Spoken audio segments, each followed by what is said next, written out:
벌써 2월의 마지막 날이 되었습니다. 이제 봄이 왔어요, 그죠? 봄이 왔는데, 봄이 와서 기분이 좋아요. 기분이 좋은데, 우리의 삶도 나아지기를 소망합니다. 너무 힘든 작년 겨울을 보냈죠. 작년 한 해와 겨울을 보냈는데, 하나님께서 우리를 이 고난 이후에 정말 쉴만한 물가 푸른 초장으로 인도하시기를 소망합니다. 오늘 이 예배가 마치고 또 다음 순서가 있는데 그 모든 순서 가운데 주님께서 함께하기를 원합니다. 자, 룻기를 보면은 그 시작은 너무나 암울한 상황이에요. 정말로 소망이 보이지 않고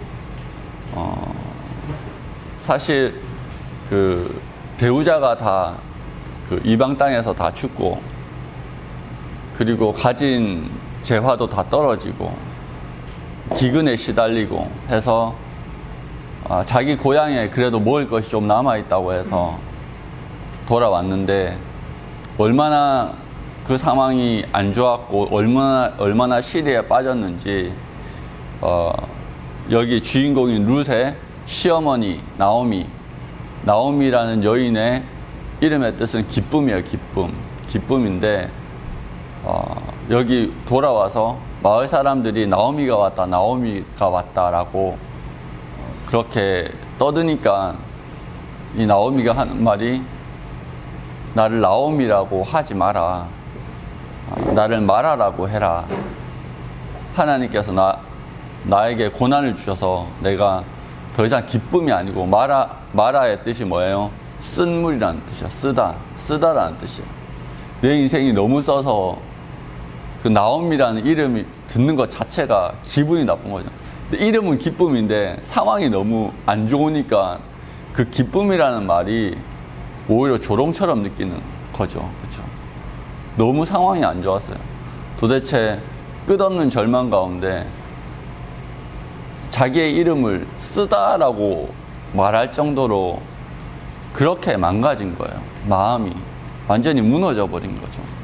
남편도 다 잃고 자녀도 다 잃고 가진 것도 다 잃고 도대체 어떻게 솟아날 구멍 없이 그런 절망 가운데 고향으로 돌아왔어요.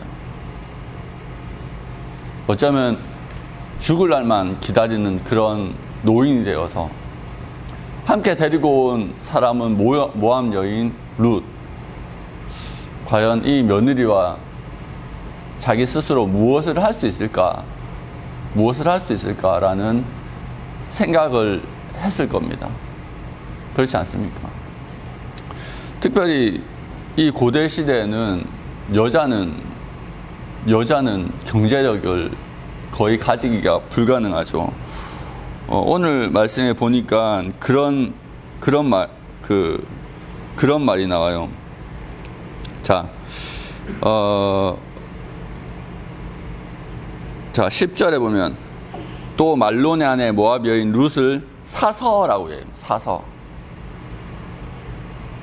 룻을 샀대요. 표현이 참 그렇죠. 고대 시대에는 여인을 온전한 그 한 명분의 인격차로 생각하지 않은 거죠. 그렇죠. 특히 이방 여인이니까 더 그런 거예요. 거의 어떤 수준? 노예보다는 조금 낫겠죠. 그런 수준으로 봤던 거예요. 그런 시대에 여인 2명이 이 땅에서 무엇을 할 수 있었겠어요. 그렇죠.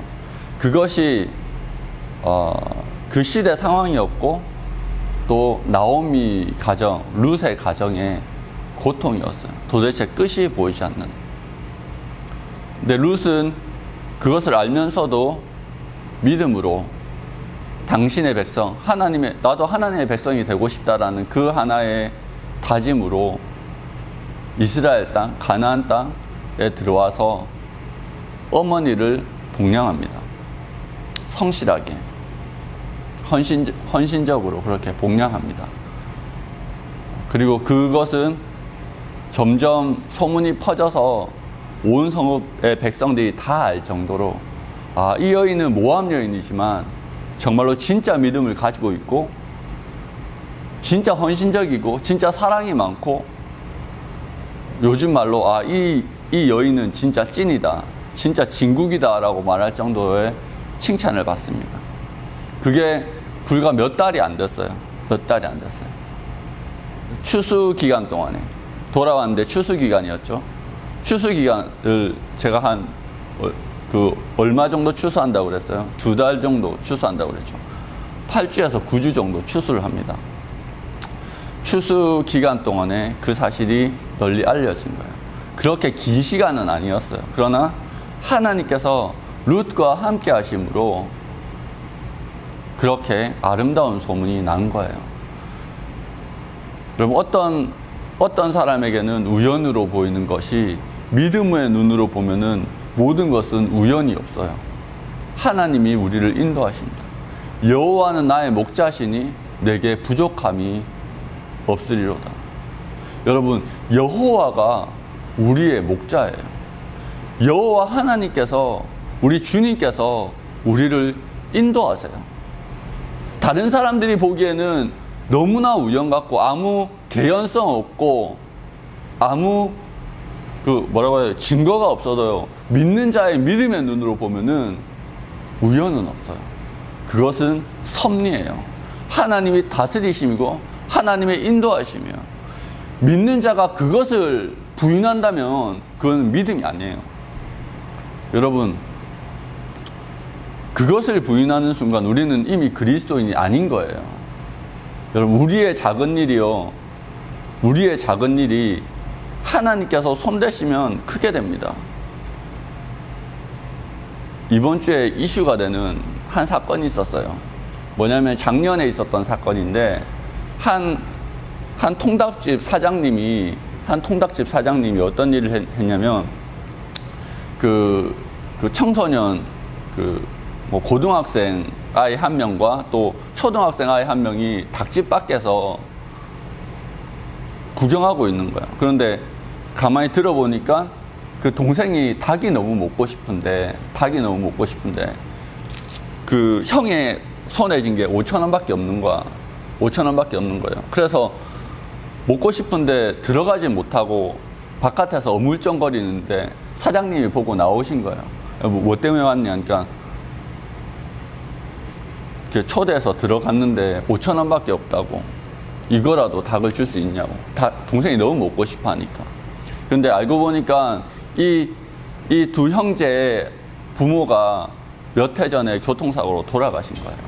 그래서 이 큰 형이 아르바이트를 해서 근근히 먹고 살고 있는 그런 소년 가장이었던 거죠. 돈이 없는데 철없는 동생이 닭이 너무 먹고 싶다고 형을 끌고 나간 거예요. 근데 그 사정을 듣고 그 사장님께서 닭을 한 마리 이상 튀겨서 정말로 실컷 먹을 수 있도록 대접하고 닭 먹고 싶을 때는 언제든지 오라고, 그 사정을 듣고 언제든지 오라고 이야기를 하고 보냈는데 그 형은 오히려 쪽팔리는 그런 마음도 있고 해서 부끄러운 마음도 있고 해서 오지 않았대요. 그런데 그 이후로 동생은 철이 없어서 아저씨가 오라고 했으니까 몇 번 갔대요. 그런데 어느 하루는 그 동생이 닭도 먹고 머리도 깔끔해져서 온 거예요. 그런데 누가 너 머리 손질 해줬니? 하니까 이제 동생이 자초지정을 말한 거죠. 그 사장님이 닭을 먹여주시고 머리가 너무 지저분하다고 해서 그 근처에 있는 미용실에 가서 머리를 해주고 보낸 거예요. 그게 너무 감동적이어서 그 형이 편지를 써서 편지 2장을 빽빽하게 써서 그거를 갖다 드렸는데 그게 SNS에 퍼지면서 사람들이 이 사장님의 선행에 감동한 거예요. 그래서 인터넷에 난리가 나서 이 선한 사장님은 혼줄이 나야 된다고 하고 전국에서 그것을 찾아가는 이야기가 인터넷에 그리고 뉴스에 났어요. 여러분, 작은 우연이었어요. 작은 우연이었고 작은 선행이었어요. 근데 그것이 어느 시점에 어떤 계기를 통해서 그것이 알려지고 전 국민이 다 알게 되고 그 일을 통해서 그 작은 선행이 꽃피운 거죠. 여러분, 룻의 선행도 마찬가지였습니다. 하나님께서 룻이 큰 일을 한 게 아니에요. 그렇죠? 룻이 큰 일을 한 게 아니에요. 룻은 단지 시어머니를 모시기 위해서 자기의 작은 삶을 헌신했어요. 큰 일을 하려고 한 게 아니에요. 자기 시어머니를 섬기기 위해서 그 일을 한 거예요. 어떻게 보면 규모로 보면 굉장히 작은 선행이었어요. 근데 그것이 소문이 나고 그것이 전 성읍에 다 알려지고 칭찬받고 하는 가운데, 그리고 그 일을 알리고 또 그 일을 여러 사람들에게 알리는 그 터전을 마련해 준 사람이 누구예요? 보아스였죠. 보아스는 어떤 사람이에요? 평소에도 율법을 지키고 하나님의 뜻에 따라서 고아와 가부와 나그네를 잘 돌보는 사람이었어요. 언제나처럼 그렇게 행했던 거예요. 언제나처럼 일상 가운데 그런 경건한 삶을 살았던 거예요. 그 두 사람이 결합해서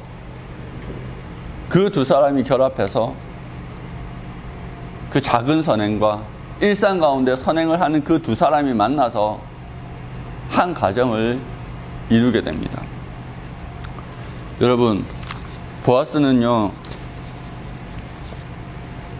보아스가 룻을 맞이하게 되는 것은 어쩌면 큰 손해를 감수해야 되는 거예요. 예전에는 그 사람 숫자가, 요즘에는 공장을 가져야지 생산을 하잖아요. 예전에는 다 누가 그 농사를 짓고 생산물을 수확하고 그리고 팔고 사고 했나요? 사람이 중요해요. 사람 숫자가 중요한 거거든요. 사람 숫자가 많아지면 그것 자체로 힘이 되는 시대였어요. 그런데 룻의 가정, 나오미의 가정, 엘리멜렉의 가정을 다시 회복시키려면 어떻게 해야 돼요? 보아스의 가정의 노동력이 그 엘리멜렉의 가문을 세우기 위해서 투입돼야 돼요. 무료로, 공짜로. 그러니까 얼마나 손해가 크겠어요. 그렇죠? 그러니까 첫 번째 우선순위에 있는, 그러니까 엘리멜렉과 가장 가까운 친척은 자기 산업에, 자기의 기업에 혹시 불이익이 있을까 싶어서 받아들이지 않았어요. 자기 권리를 포기합니다. 신발을 벗어서 넘겨주죠. 그런데 보아스는 그 손해를 기꺼이 감수했습니다. 왜요? 왜 그랬겠어요? 보아스는 평소에 그렇게 살았거든요. 여러분, 사람이 갑자기 바뀌지 않습니다. 보아스는요, 평소에도 아까 말한 것처럼 고아와 가부와 나그네를 돌보는 사람이었어요. 룻을 대하는 자세에서도 그대로 드러나죠. 야, 너희 저 불쌍한 여인에게 그냥 떨어진 이상만 주는 것이 아니라 너희들이 이미 수확한 것에서 또 조금씩 버려가지고 저 여인이 더 많이 줍도록 해줘라 라고 배려하는 그 선행이 몸에 배어있는 사람이었어요. 그러니까 자기가 조금 손해보더라도 자기가 기업물을 자가 되는 것이 별로 부담감이 없었어요. 이미 보아스는 사회적으로, 경제적으로 불이익을 당하더라도 내가 룻을 맞이하겠다 아는 거예요. 여러분, 경제적 이유, 사회적 이유, 그거에 대한 불이익에 너무 깨어있다 보면은, 이번 주에 제가 그 말씀으로 이제 그 카톡에 올렸죠. 단체 카톡에 올렸죠. 그리스도인으로서 너무 사회적, 경제적 이익에 민감하면은 주님의 길을 따르기가 어려워집니다. 때로는 알면서도 속아줘야 되고, 때로는 몰라서 속아주기도 합니다. 속기도 합니다.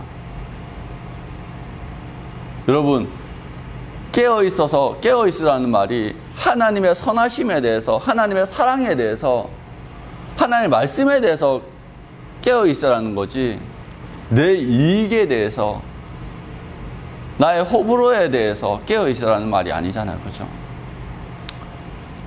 우리는 근데 너무 많은 순간에 내 이익에 대해서는 깨어 있지만 하나님의 뜻에 대해서는 눈을 감고 귀를 닫고 있을 때가 너무나 많습니다. 보아스는 그러지 않았어요. 보아스는 손해볼 줄 아는 사람이었어요. 그런데 그 손해보는 것이 하나님 안에서 손해가 아니었어요. 죽은 시인의 사회라는 영화가 있어요. 굉장히 좋은 영화인데, 그 영화는 기독교적인 세계관을 전하는 영화는 아니에요. 그런데 그게 주인공인 로빈 윌리엄스, 배우가 로빈 윌리엄스죠.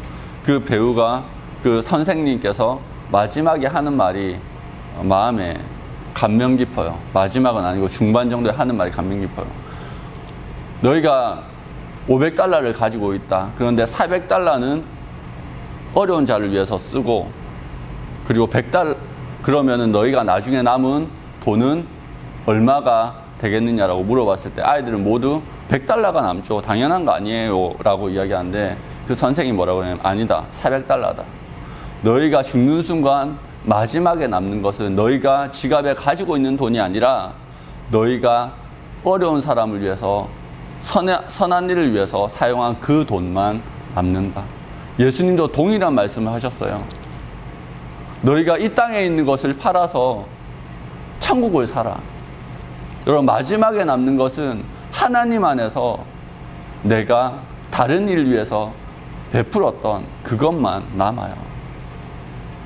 그렇게 사는 그것 자체가 내가 이 땅에 속한 사람이 아니라 하늘에 속한 사람이라는 것을 알려주는 삶의 증거이고, 내 몸에, 내 마음에, 내 심령에 그리스도의 흔적을 가지고 있는 증거입니다. 여러분, 보아스는 그렇게 살았어요. 아직 예수님께서 이 땅에 오시기 전이지만, 예수님께서 이 땅에 오셔서 그 천국 비유를 하시기 전이지만, 천국에 대한 말씀을 하시기 전이지만, 보아스는 예수님께서 오시기 그 전부터 하늘에 속한 삶을 살고 있었습니다. 그 남자가 믿음을 쫓아서 하나님의 백성이 되고자 하는 여인과 만났어요. 그리고 결합했는데, 여러분, 모압은 어디라고 그랬어요? 하나님과 원수라고 그랬죠. 이스라엘과 원수였어요. 모압은 하나님 앞에 아무리 잘해도 인정받기가 굉장히 힘든 나라였어요. 그런데 결혼하고 한 가정을 이루자 사람들이 어때요? 사람들이 칭찬합니다. 11절에 보면은, 성문에 있는 모든 백성과 장로들이 이르되 우리가 증인이 되나니 여호와께서 내 집에 들어가는 여인으로 이스라엘의 집을 세운 라헬과 레아 두 사람과 같게 하시고 내가 에브라스에서 유력하고 베들레헴에서 유명하게 하시기를 원하며, 여호와께서 이 젊은 여자로 말미암아 내게 상속자를 주사 내 집이 다말이 유다에게서 낳아준 베레스의 집과 같게 하시기를 원하노라 하니라. 여러분, 라헬과 레아가 몇 명의 아들 낳죠? 12명의 아들 낳습니다. 그죠? 이 12명의 아들이 이스라엘의 12지파로 갈라집니다. 그죠? 그 중에 다말은 누구를 낳았습니까? 베레스를 낳아서 유다 지파가 이어지도록 만들어줍니다. 무슨 뜻입니까? 유다 지파에서 가장 중요한 3명의 여인입니다. 이 3명의 여인은 레아, 라헬, 다말은요, 오늘의 유다 지파를 있게 한, 이 시대에 다윗을 낳은 그 유다 지파를 있게 한 가장 중요한 여인이면서 가장 대표적인 여인입니다. 존경받고 존중받는 여인들입니다. 그 여인처럼 되게 하라고.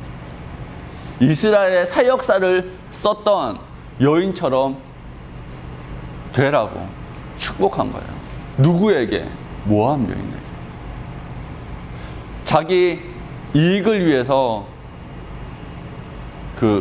누구예요? 룻과 결혼해서 기업 물을 자의 자격을 포기한 남자는 뭐예요?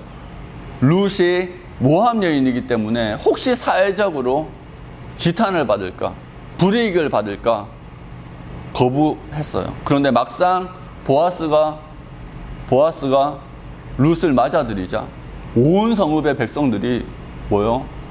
불이익이 아니고 어마어마한 축복을 해주는 거죠. 어마어마한 축복을 해주는 거죠.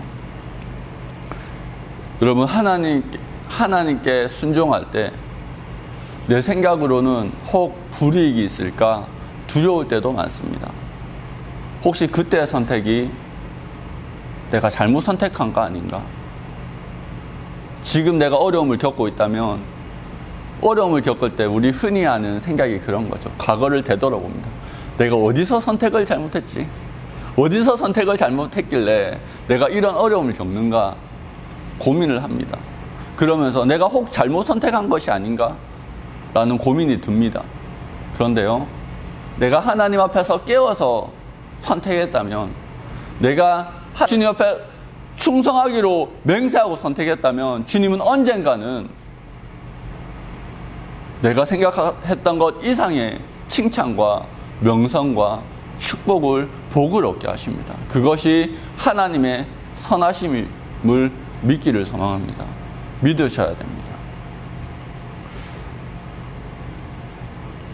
하나님의 뜻을 쫓아서 하나님의 마음을 따라서 선택했을 때 그 선택은 항상 옳습니다. 왜요? 하나님이 축복하시기 때문에. 하나님이 빌립보서 보면은 하나님은 우리의 마음에 소망을 두고 행하십니다. 우리가 경건한 삶을 살 때, 우리가 말씀과 기도에 깨어 있을 때, 여러분 얼마나 말씀과 기도에 깨어 있습니까? 우리가 얼마나 기도합니까? 우리가 기도하고 깨어 있을 때 하나님은 우리의 마음속에 소망을 두고 일하십니다. 그리고 우리 가운데 비전을 주십니다. 소망을 두십니다. 소망을 하는 가운데 우리가 선택하게 하십니다. 살아가게 하십니다. 그리고 순종하게 하십니다. 보아스는 하나님 앞에 항상 경건한 삶을 살았고, 율법이 정하는 이상의 사랑을 베풀었고, 율법이 정하는 이상의 자비를 베풀었습니다. 그리고 그는 하나님 앞에 깨어 있었습니다. 하나님이 소망을 주셨습니다. 룻을 내 아내로 맞아들여야 되겠다. 그 소망을 쫓아서 먼저 우선순위가 있던 사람, 기업 물을 자의 우선순위가 있던 사람, 그 사람은 혹시나 해서 포기했던 그 권리를 사고 룻과 모압 여인과 결혼했습니다. 그리고 하나님은 그 선택을 축복하셨습니다. 나중에 이 두 사람이 결합해서 낳은 아이의 이름이 뭡니까? 뭐라고 나와 있죠? 오벳이라고 나와 있습니다. 오벳의 뜻은 예배자입니다. 예배자. 그리고 오늘 읽진 않았지만 오벳은 이새를 낳고 이새는 다윗을 낳았더라. 오벳은 다윗의 할아버지죠. 오벳의 이름은 예배자였고 그의 손자는 다윗이었습니다. 다윗이 누구예요? 예배자예요. 예배자. 다윗 하면 떠오르는 성경이 뭡니까? 시편이죠.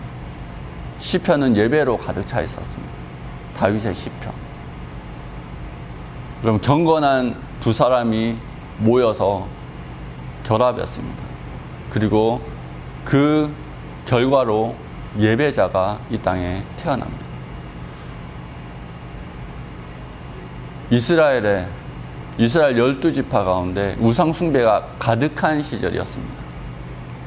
레위인은 축첩을 하고, 그리고 그 사사기에 나오는 한 에피소드에는 한 가정에서 은을 모아다가 드라빔을 만들고 드라빔 우상을 만들고 그것에 절하고 그런 일들이 이스라엘 구석구석 비일비재했던 우상 숭배가 난무했던 시절이고 그로 인해서 하나님께서 진노하셔서 서서히 블레셋이 기지개를 펴고 이스라엘을 압박하던 시절이었습니다. 도대체 소망이 안 보이는 시절이었습니다.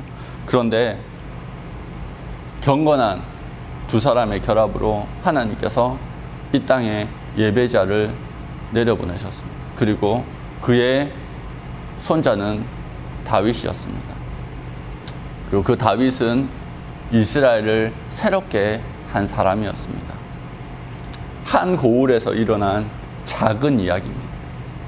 유다지파 전체의 이야기도 아니고 유다지파의 한 구석에 베들레헴 에브라다라는 그 한 고을에서 일어났던 에피소드가 그 작은 이야기가 성경에 사무엘상이라는 긴 성경이 등장하기 전에 이 룻기 다음이 사무엘상이죠. 그죠? 사무엘상이라는 성경, 사무엘상하가 나오는데 그 이야기가 등장하기 전에 서문처럼 나와요. 그 시작이 이스라엘이 새롭게 되는 그 시작이 한 가정의 결합으로부터 시작됩니다. 여러분, 작은 만남, 경건한 자들의 작은 만남은 큰 역사를 일으킵니다. 경건에서 깨어있는 자의 작은 만남 하나하나가 의미 있습니다. 지금은 어떻게 보일지 모르지만 너무 작아서 세상 사람들이 주목하지 않을지 모르지만 작은 선행 하나하나가 모여서 어느 순간 꼽히게 됩니다. 오벳이라는 예배자로서 그리고 그의 후손으로는 다윗 위대한 왕 다윗까지 이어지는 그리고 그 이후로 다윗의 왕가를 열어서 몇 년까지 다윗 왕가가 이어지죠? 586년도 BC 586년도까지 이어집니다. 그리고 그 이후에 예수님까지 이어집니다. 이 작은 만남이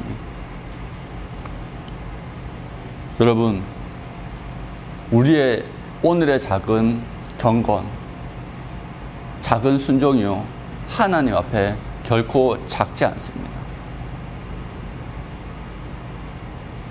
여러분 기적은 갑자기 오지 않아요. 하루하루의 경건이 쌓여져서 결정적인 순간에 보아스처럼 룻을 선택하는데도 거리낌 없이 선택하게 합니다. 많은 사람들이 있었어요. 그러나 경건한 보아스가 이방 여인이면서 아무것도 가진 것 없는 룻을 자기의 손해를 감수하면서 선택하는 거예요. 단순히 예뻐서? 단순히 착해서? 아니요. 그건 보아스의 경건이었습니다. 경건한 삶이 있었기 때문에 결정적인 순간에 룻을 선택할 수 있었어요. 여러분 하루하루의 경건이 모여서 결정적인 순간에 바른 선택을 하게 만듭니다. 하나님의 선택을 하게 만듭니다. 그리고 그 결과는 참된 예배의 회복으로 이어지고 하나님의 뜻에 따라서 크게는 역사를 바꾸고 작게는 지역을 바꿉니다. 언제 그렇게 될지 몰라요. 그래서 깨어 있어야 돼요. 경건한 가운데 항상 깨어 있어야 됩니다. 기도해야 됩니다. 여러분 오늘은 아무 일도 일어나지 않을 수 있어요. 그러나 내일은 몰라요. 내일도 아무 일도 일어나지 않을 수 있어요. 그러나 하나님이 때가 되면은 반드시 이루십니다. 여러분 우리의 경건의 삶을 내려놓지 않기를 소망합니다. 봄이 되었습니다. 봄이 되면 사람들의 활동이 많아집니다. 어쨌든 그죠? 그리고 사람들은 기대를 하게 됩니다. 마음을 열게 됩니다. 그래서 봄에는 씨를 뿌리죠. 봄에는 씨를 뿌립니다. 여러분 봄이 오는 것만큼 우리가 경건에 더 힘써서 복음의 씨앗을 뿌릴 수 있는 주님의 귀한 백성들 되었으면 좋겠습니다. 기도하겠습니다.